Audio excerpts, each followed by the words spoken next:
Assalamualaikum warahmatullahi wabarakatuh. Selamat siang, selamat bergabung kembali dengan saya di mata kuliah Pendidikan Agama Islam pada pertemuan ke-15 ini. Pada kesempatan kali ini kita bakal ngomongin tentang Islam dan problematika masyarakat modern. Kenapa ini penting?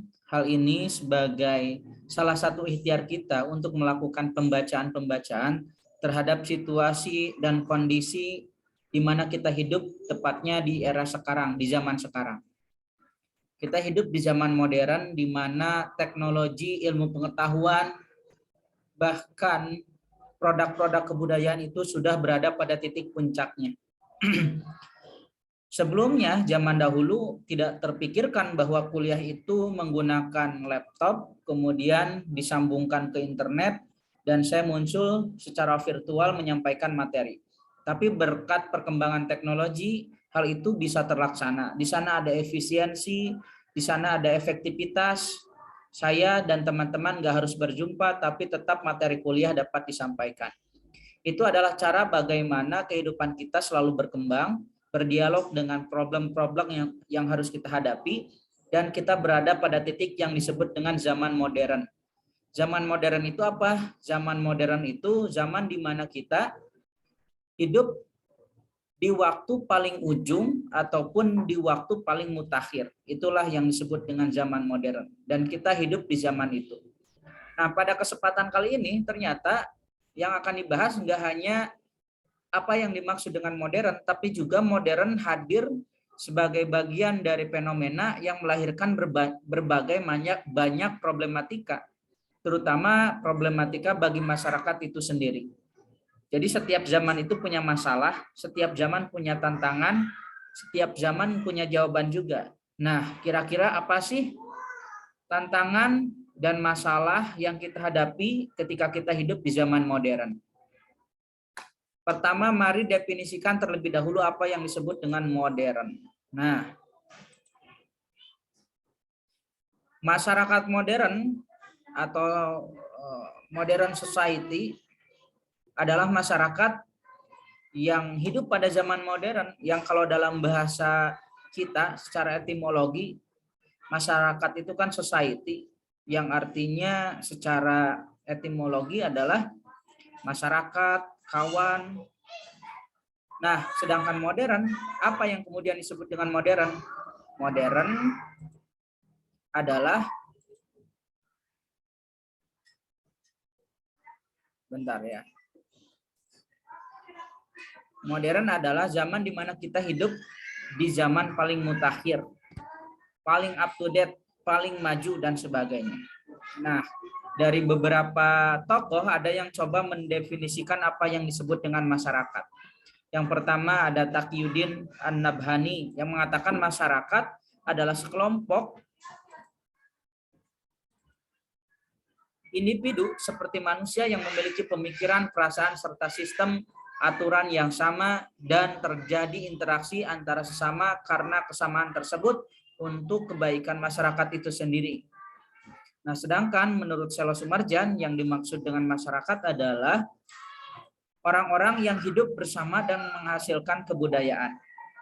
Kita di Indonesia hidup secara bersamaan, maka kemudian itu bisa dikatakan masyarakat. Teman-teman hidup di UIN punya tata aturan tersendiri, menghasilkan kebudayaan, menghasilkan corak perilaku yang khas, maka kemudian teman-teman bisa dikatakan sebagai masyarakat UIN. Jadi inti dan ciri dari masyarakat itu adalah sekelompok orang yang kemudian punya identitas, kebudayaan, pemikiran, perilaku, dan sebagainya. Dan ternyata pemikiran, perilaku, bahkan aturan itu seragam dipatuhi oleh masyarakat tertentu. Nah, lalu kemudian apa yang dimaksud dengan masyarakat modern? Sebagaimana yang telah tadi saya sampaikan, bahwa masyarakat modern adalah masyarakat yang hidup dengan aturan, dengan cara hidup kebudayaan, di mana waktu yang ia tinggali, di mana waktu ia hidup adalah waktu paling mutakhir, waktu paling up to date. Kapan modern itu dimulai? Ya seperti sekarang. Nah, untuk mengidentifikasi jauh lebih dalam, kira-kira apa sih indikator modern itu? Nah, yang disebut dengan modern adalah ketika teknologi sudah maju. Kemudian, orang-orangnya memiliki kecenderungan untuk menggunakan rasionalitas. Yang ketiga, ciri masyarakat modern adalah individualistik, kemudian sekuleristik. Nah, tentu ciri-ciri ini tidak hanya sekedar menjadi identitas, tapi juga melahirkan berbagai tantangan. Yang jadi pertanyaan, kira-kira apa sih dari fenomena tersebut yang menghadirkan berbagai tantangan atau mungkin bahkan ancaman ya? Yang pertama, karena kita hidup di era modern, ternyata problem yang pertama adalah munculnya sekularisasi ilmu pengetahuan. Banyak ilmu yang berjalan sendiri-sendiri tanpa ada tali pengikat dan penunjuk etika, sehingga kian jauh manusia dari pengetahuan akan kesatuan alam dan kesadaran spiritual. Maksudnya kayak gini, ilmu pengetahuan yang berkembang dipandang sebagai ilmu pengetahuan yang bebas nilai. Artinya ilmu pengetahuan tersebut lepas dari standar etika, moral, dan semangat spiritualitas. Contoh, beberapa saat yang lalu ada yang membuat manusia, tapi bukan manusia ya, campuran makhluk antara babi dan manusia, yang disebut dengan makhluk chimera. Itu ada real ya, bagaimana orang menciptakan makhluk baru. Dan standar etikanya itu gimana? Kan ilmu pengetahuan zaman sekarang sudah berada pada batas-batas penciptaan ya. Bagaimana manusia merekayasa genetik babi kemudian dicampur adukan dengan genetik manusia. Nah, maka kemudian yang jadi pertanyaan itu standar etika dan pendapat moralitasnya gimana? Apakah boleh? Apakah diperkenankan gitu ya? Sebetulnya penggunaan hal semacam itu sudah lumrah kita gunakan. Misalkan kita bikin toge zaman sekarang hasil dari rekayasa genetik. Dulu kalau panen padi cuma 6 bulan sekali, tapi sekarang direkayasa genetik padinya. Jadi sekarang panen rata-rata 3 bulan sekali, 4 bulan sekali ya. Jadi rekayasa genetik sudah dilakukan oleh kita. Namun permasalahannya bagaimana kalau kaitannya dengan manusia? Bahkan penelitian terbaru dikatakan bahwa ternyata ginjal babi itu cocok dengan manusia. Jadi mudah saja kelak misalkan ada orang yang punya penyakit ginjal, tiba-tiba dicangkokkan ginjalnya dari ginjal babi, ternyata berfungsi. Nah, yang jadi pertanyaan bagaimana etika hal semacam itu? Problem-problem itu hadir, agama bagaimana menjawabnya? Kan itu jadi tantangan tersendiri. Misalkan mungkin nanti ada hybrid ya, kepalanya manusia tapi badannya kayak babi, bisa saja hasil silang genetik. Nah, itulah bagaimana ilmu hadir sebagai ilmu yang sekuler, tidak memiliki standar spiritualitas. Kan kalau dalam agama jelas ya babi itu haram misalkan. Boleh digunakan untuk hal-hal yang paling urgent, misalkan untuk pengobatan yang berkaitan dengan nyawa. Ada orang ada penyakit misalkan, ternyata vaksinnya itu harus terbuat dari sumsum babi. Ya mungkin itu boleh-boleh saja. Tapi permasalahannya bagaimana kalau bikin makhluk baru, manusia setengah manusia setengah babi, kan itu jadi problem etika. Nah, selanjutnya ada pola hubungan materialistik. Maksudnya materialistik, hubungan seseorang itu ditinjau dari untung dan ruginya secara ekonomi. Misalkan saya berteman dengan kamu, cuman berpikirnya kira-kira kamu menguntungkan nggak sama saya? Kira-kira ada dampak ekonomi nggak kalau saya berteman dengan kamu? Kalau sekiranya tidak ada, berarti relasi yang terjalin itu rapuh. Makanya pola hubungan masyarakat modern cenderung materialistik dan pragmatis. Apa yang kemudian menjadi landasan saya harus berteman dan menjalin relasi dengan mereka? Kalau sekiranya tidak ada dampak ekonomi, maka nggak usah, maka nggak perlu. Maka kalau nggak penting-penting amat, malas gitu ya. Itulah tanda masyarakat materialistik. Kebahagiaannya cenderung diukur oleh materi ya. Dan itu problem. Selanjutnya individualistik. Maksudnya, orang terjebak pada ritual mekanis ya. Ritual mekanis ini kayak gini. Kamu kerja, berangkat ke kantor. Beres kerja, kamu pulang. Dan itu dilakukan terus-menerus setiap hari. Kamu seolah-olah jadi alat produksi dan robot melakukan pekerjaan berulang. Pagi-pagi sibuk persiapan kerja, setelah kerja melakukan pekerjaan, setelah itu pulang. Terus gitu, terus dan sebagainya. Hingga kemudian sebetulnya kita sibuk dengan dunia kita sendiri. Tak sempat menjalin hubungan emosional dengan yang lain. Dan cenderung individualistik. Maksudnya kita lebih fokus pada kehidupan pribadi. Ngapain ngurusin orang lain? Kan saya juga punya rutinitas, gitu ya. Itu contoh tanda dan ciri masyarakat modern. Kalau di kota hal itu semakin kental ya, kentara. Kalau kita pergi ke Jakarta, kebetulan yang hadir di Jakarta hampir semuanya adalah orang-orang bukan orang asli ya, sehingga mereka datang untuk bekerja. Karena motif utamanya untuk bekerja, maka tak sempat menjalin relasi emosional. Saya datang ke pabrik ketemu mesin. Begitu selesai pulang ke rumah tidur istirahat. Besok ketemu mesin lagi, pulang lagi dan sebagainya. Rutinitas itu menghadirkan perilaku mekanis. Perilaku rutin seperti halnya robot. Tahu jam dinding itu hanya bisa berputar saja gitu. Nah, manusia digiring semacam seperti itu. Hanya bisa bekerja, kemudian pulang, bekerja lagi, makan, kemudian pulang, bekerja lagi. Sehingga sebetulnya kita merasa kesepian di tengah kesibukan. Selanjutnya, problem masyarakat modern adalah stres dan frustasi. Nah, manusia mengerahkan seluruh pikiran dan tenaganya untuk mencapai kebahagiaan. Tapi rutinitas yang dilakukan menjebak manusia pada persaingan kehidupan yang nggak sehat. Karena banyak keinginan yang tak bisa tercapai hingga kemudian manusia menjadi stres. Kan stres itu tanda bahwa kita punya keinginan tapi tidak bisa terkelola. Lihat Instagram orang lain kayaknya kehidupannya bahagia gitu. Lihat YouTube isinya pamer mobil terus. Pokoknya kehidupan kita dilihatkan dengan berbagai etalase pencapaian kehidupan orang lain sehingga kita merasa insecure dengan kehidupan kita sendiri. Dan kita merasa bahwa kehidupan ini pertarungan prestise sehingga siapa yang bahagia adalah orang yang paling banyak mendapatkan perhatian.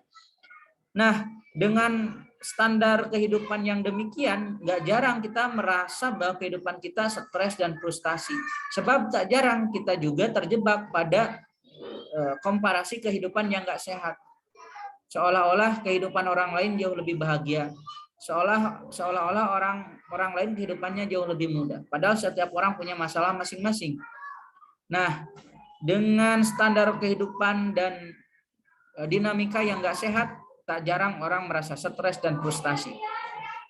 Nah, selanjutnya ketimpangan dan kesenjangan ekonomi. Dengan ekonomi yang tumbuh, dengan persaingan yang tidak sehat, banyak melahirkan jutawan baru ya. Dengan uang kripto, dengan uang hasil dari trader, kemudian uang dari yang digolongkan investasi dan sebagainya. Orang kalau punya modal bisa mudah melakukan hal apapun. Dia dapat efisiensi dan efektivitas. Tapi bagaimana orang-orang yang nggak punya modal di tengah persaingan percepatan seperti ini? Maka akan lahir kesenjangan ekonomi yang semakin dalam. Yang kaya makin kaya, yang miskin makin miskin. Nah, selanjutnya ciri masyarakat modern adalah berpikir praktis. Dunia modern menjanjikan efisiensi, namun di sisi lain justru melahirkan masyarakat yang ingin serba praktis dan tidak sabaran. Ya kan, sekarang lapar sedikit tinggal grab food, padahal kalau kita beli sendiri ke depan cuman 10 meter itu akan jauh lebih murah sebetulnya. Tapi kita nggak sabaran, pengen makan cepat, nggak mau keluar rumah, nggak mau gerak. Hingga kemudian rasa malas itu dimanfaatkan oleh orang lain sebagai ladang bisnis. Nah, itulah ciri dunia modern. Lalu bagaimana Islam menjawabnya? Pada dasarnya, masalah terbesar dari era modern adalah kegersangan spiritual. Bagaimana orang-orang mulai mendefinisikan tujuan hidup.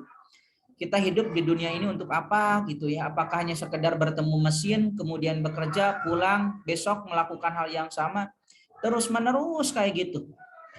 Tak jarang orang mulai berpikir sebetulnya hidup ini untuk apa?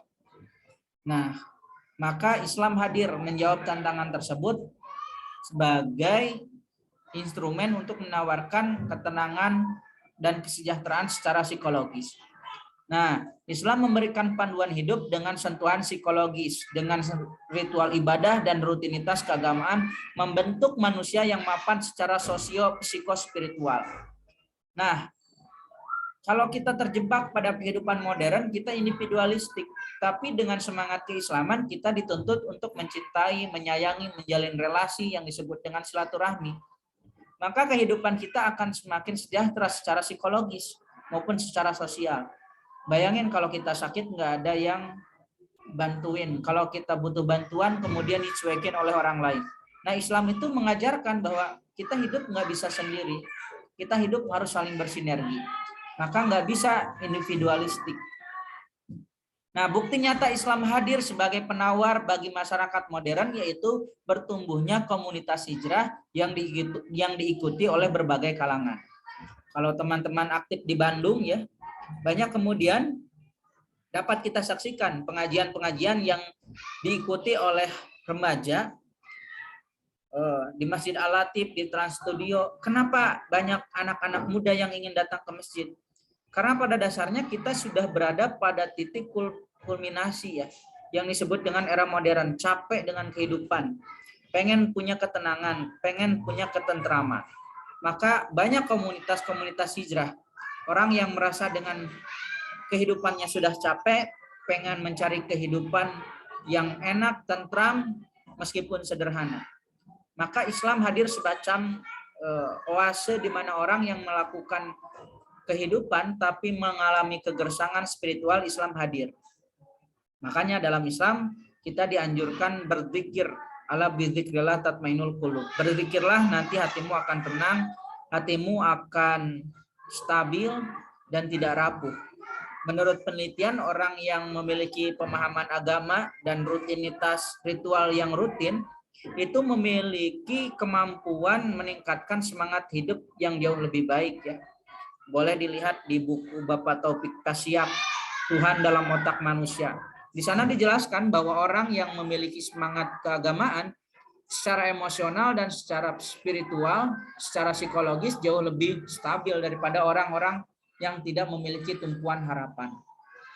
Nah, teman-teman sekalian, barangkali itu saja yang dapat saya sampaikan. Bila ada pertanyaan, silahkan diajukan. Jadi intinya, modern itu adalah sebuah fakta kehidupan yang nggak bisa kita hindari, namun pada saat yang sama melahirkan berbagai macam tantangan, dan Islam hadir menawarkan sebagai oase bagi orang-orang yang merasa kegersangan spiritualitas, kegersangan sosial, dan kegersangan psikologis. Barangkali itu saja, ditutup dengan doa. Rabbana atina fid dunya hasanah wa fil akhirati hasanah wa qina adzabannar. Wassalamualaikum warahmatullahi wabarakatuh.